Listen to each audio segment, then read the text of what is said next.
Hello नमस्कार दोस्तों, आप सभी का स्वागत है एक बार फिर से सरकारी नौकरी के यूट्यूब चैनल पर। गाइज, आज हम सीईटी के बारे में चर्चा करने वाले हैं कि सीईटी के संबंध में कुछ स्पष्टीकरण होना ज़रूरी है।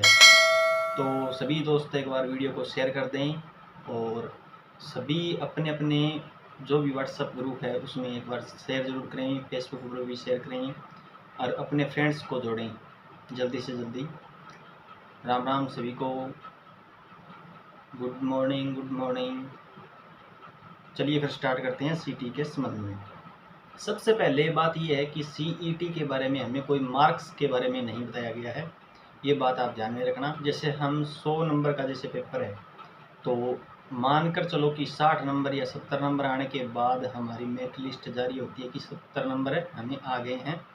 तो 70 नंबर आने के बाद हमें ये माना जाता है कि पास है। लेकिन सीईटी के अंदर ये ज़रूरी नहीं कहा गया है कि 100 में आप इतना नंबर लीजिए जिससे आप मेरिट लिस्ट में आ जाओगे या फिर आप पास हो जाओगे। एक पास होना, सीधा पास होना होता है और एक होता है मेरिट के अंदर आना।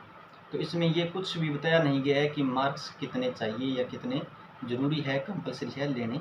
ये बात भी आप याद रखना। दूसरी बात है, इसमें पास फेल जैसा भी कुछ नहीं है। सीईटी होने के बाद रिजल्ट के रूप में आपको आपके मार्क्स मिल जाएंगे। जैसे पास या फेल होने का कोई इसमें वो नहीं है, भी पास हो गया या फेल हो गया।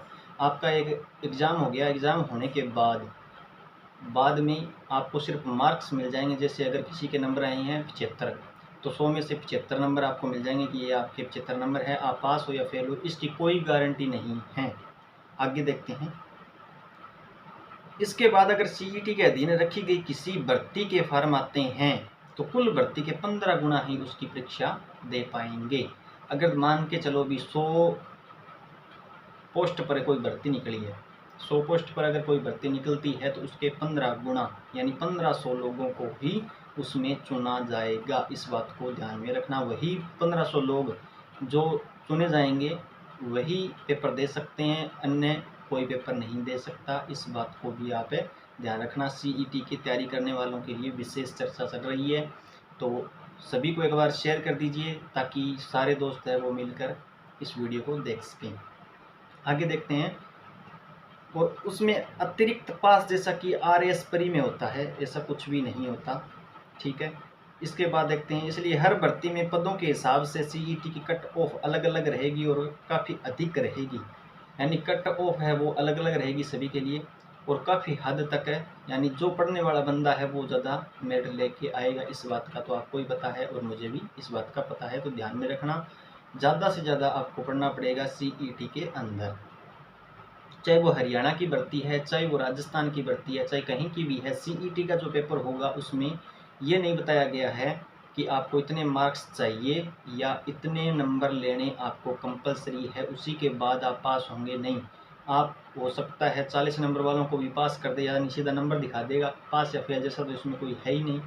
तो जो अगर भर्ती आती है 1000 बंदों की, 1000 पोस्ट आती है, 1000 बंदे लेने हैं सरकार को, तो याद ध्यान में रखना 15,000 लोगों को चुना जाएगा। उसके अंदर वही पेपर में बैठ सकते हैं जो 15,000 को चुना गया है। और बाकी जो अन्य बचते हैं, जैसे 10 लाख लोगों ने फार्म भरा है तो बाकी जो अन्य बचते हैं उनको नहीं लिया जाएगा। आगे देखते हैं। इसलिए अगर आपको 5,000 पोस्ट वाली भर्ती का पेपर देना है तो सीईटी में टॉप 75,000 जो होंगे उसमें आना पड़ेगा। यानी जो top best to best cream जो होगी, यानी जिनके नंबर कम से कम 70 से प्लस होंगे वो टॉप माने जाएंगे। यानी 100 में से मैं बता रहा हूँ, नंबर पता नहीं आपको कितना भी हो सकता है, 200 का भी हो सकता है टेस्ट है या 300 का भी हो सकता है, वो आप पेपर देने के बाद ही पता चलेगा। लेकिन अगर 100 का मिनिमम 100 का पेपर माने तो कम से कम 70 प्लस नंबर होने चाहिए, वही टॉप लिस्ट में आएंगे। ये मत सोचना अगर 50 आ गए तो हम पेपर तो हमें मार्क्स दिखा दिए, यानी 100 में से 50 मार्क्स दिखा दिए, आपको लगता है कि हम पेपर पास हो गया। लेकिन ध्यान में रखना टॉप जो होंगे उन्हें ही चुना जाएगा। तो सीईटी की जो भर्ती अब हो गई, जैसे पेपर हो गया, उसके बाद 1 साल तक जो भी व्यक्ति टॉप में आएगा उसका पेपर होगा और जो नहीं आएगा उसका पेपर नहीं होगा। आगे देखते हैं। इसमें देखने में संख्या ज़्यादा लग सकती है, पर लगभग 10 लाख परीक्षा देने वालों में से 75,000 में आना है तो ही आप 5,000 वाली भर्ती में बैठ सकोगे। यानी फार्म भरिए 10 लाख, वैकेंसी कितने की है? 5,000 की, लेकिन 75,000 के अंदर आपको आना पड़ेगा। यानी 5,000 की पोस्ट है, इंटू 15 कर लीजिए, 75,000 लोग ही उसमें चुने जाएंगे एक बार में। फार्म चाहे 10 लाख ने भरे हों या किसी ने भी भरे हों, लेकिन किस में आना पड़ेगा? आपको 75,000 वाले में आना पड़ेगा। इसलिए सीईटी को हल्के में बिल्कुल भी मत लेना कि कोई बात नहीं, ये पेपर है सीधा ही, जैसे बीएड का पेपर होता है पहले और उसके बाद में हमें कॉलेज मिलता है, तो उसी तरीके से मान लो एक बार कि इसमें कम से कम टॉप आना बहुत ज़्यादा ज़रूरी है। कम से कम नंबर होने चाहिए आपके 75 प्लस, 100 में से 75 प्लस। तो अगर कोई भी क्लास लेते हो या कोई भी आपने ऐप ले रखा है, कोई भी आप तैयारी करते हो, कहीं भी कोचिंग संस्थान में तैयारी करते हो, तो मन लगा कर पढ़ना। ये मत सोचना कि चलो सीईटी है, कोई बात नहीं, एक पेपर दे के आना है, पेपर पास हो जाएगा, नंबर पास या फेल का तो इसमें तो है ही नहीं, बस एक नंबर आ जाएंगे।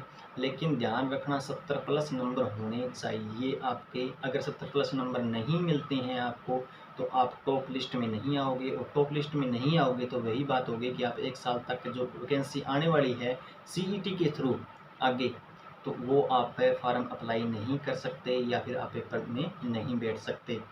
फार्म तो ये सारे से भरवाएंगे, देख लेना, लेकिन पेपर में आप नहीं बैठ सकते, इसमें वंचित रह जाओगे।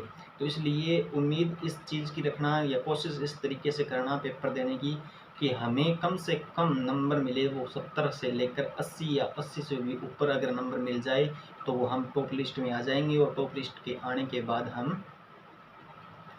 पेपर जो है वो हमारा क्लियर हो सकता है, और जो भी पोस्ट निकलती है उससे 15 गुना हमें बैठ सकते हैं पेपर्स में।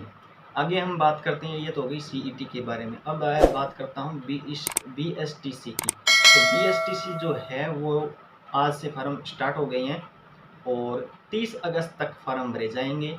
तो आप ज़्यादा से ज़्यादा वो है बीएसटीसी के फार्म अगर कोई व्यक्ति भरना चाहता है तो वो अभी भर लें। बाद में ये मत सोचना कि 30 अगस्त या 29 अगस्त को ही हम भरने जाएंगे, बाद में साइट बिजी हो जाएगी।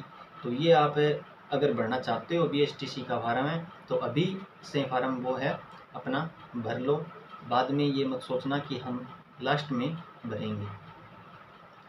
और दूसरी बात है ये है कि हमारी जो करंट अफेयर की क्लास है, करंट अफेयर की क्लास है वो रोज़ाना आज से नहीं कल से 6 बजे रहेगी। सुबह मॉर्निंग में 6 बजे करंट अफेयर की क्लास रहेगी और शाम को एक क्लास मैथ की रहेगी। बाकी का जो कोर्स है वो हम जल्द से रेगुलर करवाएंगे। और सभी लोगों को एक बार फिर से निवेदन ही मान लीजिए कि ये वीडियो है वो सभी के पास एक बार शेयर ज़रूर करें ताकि और भी लोग इस वीडियो को देख सकें। और अगर आपने वीडियो अभी तक लाइक नहीं किया तो लाइक कर दीजिए प्लीज़, और एक प्यारी सी कमेंट ज़रूर करिएगा कि मेरे द्वारा जो जानकारी दी गई है वो आप कितने समझ पाए हैं या कितने नहीं समझ पाए हैं, वो भी हमें ज़रूर बताइएगा। Thank you. मिलते हैं फिर कल सुबह करंट अफेयर की क्लास में 6 बजे। Thank you.